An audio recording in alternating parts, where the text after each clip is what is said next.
Hello guys, I'm Aigerim, and today I'd like to react to Where Do Our Thoughts Come From by Eckhart Tolle. So let's watch it together.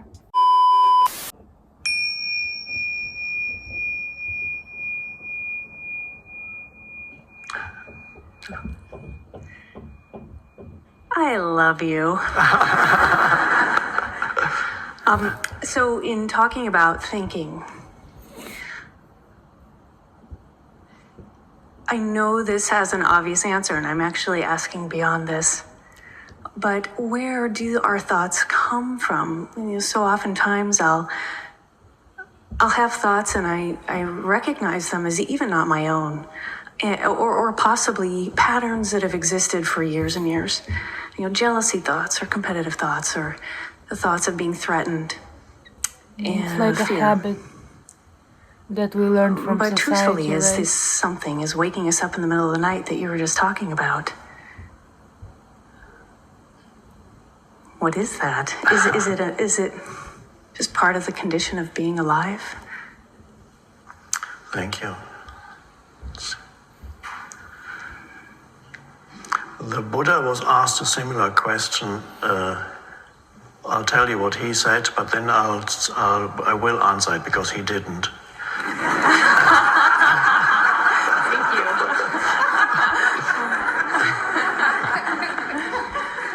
He didn't answer it? Somebody asked him a question like that, and he gave a parable. He said, somebody shot you with an arrow, you've got an arrow stuck in your body, and before you remove it, you're trying to find out, where did that arrow come from? Before I remove it, I need to know who shot it and why and where it came from. Let's examine this in more detail. So it's like you're trying to use your thoughts. That was his answer. What he was saying was, thoughts. Our main concern should be to remove the arrow instead of trying to find out where it all started. How did it all start? Where did it all originate? That was his teaching was very practical, totally practical. Not all of Buddhism is that practical anymore. Some of it still remains practical compared to other traditions. But in the very beginning of the Buddhist teaching was totally practical. Remove the arrow. The arrow, of course, stands for suffering, any form of suffering that is self-generated through the mind. And okay, so that was his answer. Now, of course, I agree with that, and I'm sure we all do. Thought, going a little bit beyond it, thought is, there's such a thing as the collective mind, and so many thoughts are not your thoughts, really. They arise in the collective mind. They are energy fields or energetic entities that one could almost think of them as little bubbles floating around. They may not be literally true. I haven't actually seen any bubbles, but little bubbles, thought forms floating around. And if the thought form discovers any resonance with anything inside you, for example, any form of negativity, and then there's a thought form in the collective mind, an even heavier thought form of negativity floating around. Just a slight irritation about what somebody said today. And then there's another thought form that resonates with that negativity, and then that bubble comes plop. And before you know it, the irritation has become something bigger. So you connect with the universal mind, and it moves through you. So when we deal with our so-called our own minds, is far more than our own minds, and whatever awareness arises in you is not just your benefit, it has an impact on the totality of the collective mind. When awareness arises in you, it means awareness is arising in the collective mind of humanity. So it's not just a personal thing. In the same way that any thinking that takes possession of your mind is not really personal. There is no personal thought as such. It pretends to be personal. It's the human collective mind. In the same way, of course, any emotion generated by that is not, it looks like my emotion, but it's either it's anger or it's sadness or it's jealousy or it's whatever it is. And that's basically, it's the same in everybody when it arises. It attaches itself to slightly different stories in the mind of why I'm angry, but the anger is anger, human anger. So, again, it's not yours.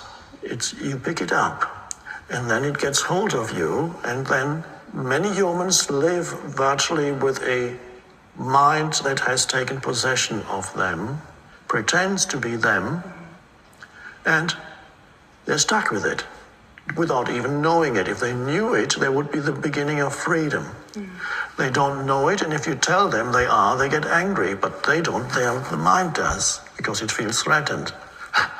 So there's still humans who won't hear this, they can't hear this, because immediately they would feel threatened by it, because they're totally possessed by the mind.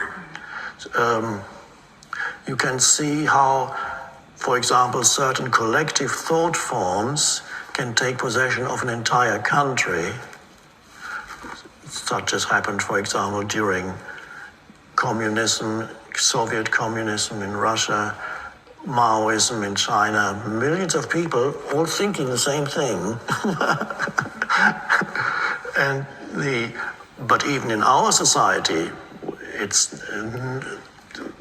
not necessarily one monolithic thought form as such as that, but there are different thought forms through the media become perpetuated, and without knowing it, often they are our most basic assumptions, how we interpret the universe and the world around us.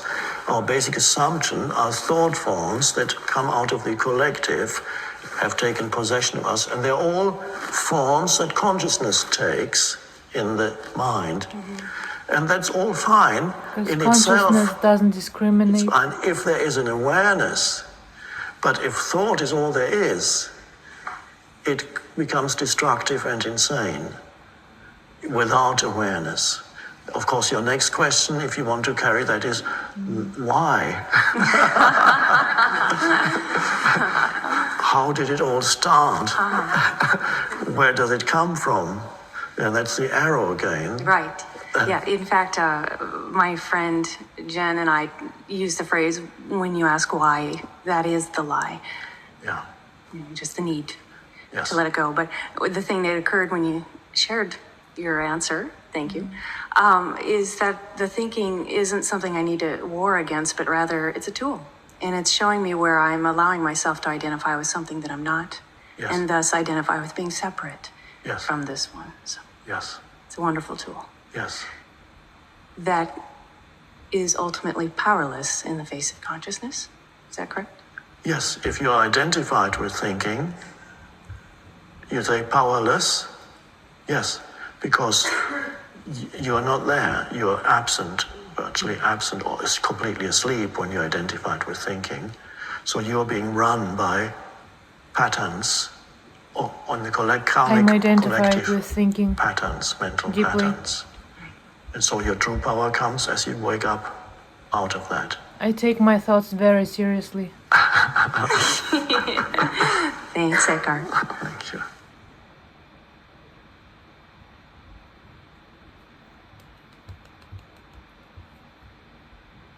Wow, you guys. Eckhart is like one of my very favorite spiritual teachers. Like the way he explains things, it's just very simple. He explains them very well, and I actually listened to a lot of his other talks, and he has this very peaceful sense of humor about him. Like he doesn't take anything seriously. He understands that it's all a game, a play, and he's just playing along with it, and also helping others to understand how life works. So it's like you're trying to understand arrow with an arrow, or like you're trying to understand thoughts, where do they come from, by thinking. So that's what it means, right? So to understand thoughts, you just have to observe them and not to identify with your thoughts. Anyways, this was amazing, you guys. Thank you very much for watching this with me, and I'll see you all next time. Bye bye.